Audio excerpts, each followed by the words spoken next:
વડોદરામાં જીવન સાધના સ્કૂલના પટાવાળાની દીકરીએ ભવ્ય સિદ્ધિ હાંસલ કરી છે.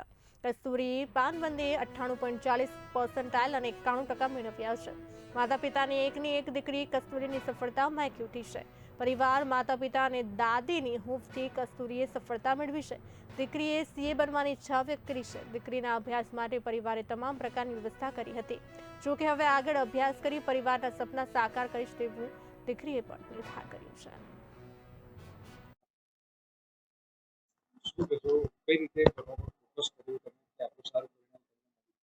ફોકસ તો પહેલાથી જ હતું અને સ્કૂલનો પણ બહુ એફર્ટ્સ હતા. એ લોકો ક્લાસીસ બરાબર રહેતા હતા, કોન્સેપ્ટ ક્લિયર કરતા હતા, બધા ડાઉટ સેશન્સ હોતા હતા, ટેસ્ટ રેગ્યુલર લેતા હતા, વીકલી લેતા હતા, મંથલી લેતા હતા.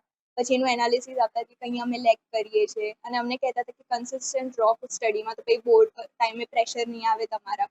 તો એ જ પાથ પર ચાલ્યા કે એફર્ટ્સ તો નાખતા હતા જ અને એની સાથે કન્સિસ્ટન્ટ રહેતા હતા. પ્રીવિયસ ક્વેશ્ચન યર્સ પેપર જે હતા એ સોલ્વ કરતા હતા અને બધું કરતા હતા. સ્ટડી પર આપણે ફોકસ કરવું હોય તો જે ઘરનું વાતાવરણ છે એ મહત્વનો રોલ ભજવે. હા, ઓફકોર્સ. પરિસ્થિતિ વચ્ચે તમે હા, પેરેન્ટ્સનો સપોર્ટ જોઈએ અને જે તમે એન્વાયરમેન્ટમાં ભણો છો એ પીસફુલ હોવું જોઈએ થોડું, કે બહુ શોર શરાબા ના હોય, તમે શાંતિથી ભણી શકો, કંઈ ડિસ્ટ્રેક્શન ના હોય, એવું હોવું જોઈએ. તો કંઈ આમ સ્ટડીઝમાં પણ ફોકસ છે અને સારું પણ લાગે, બધું કોન્સેપ્ટ ક્લિયર થતા જાય, તમે ફોકસ કરી શકો શાંતિથી.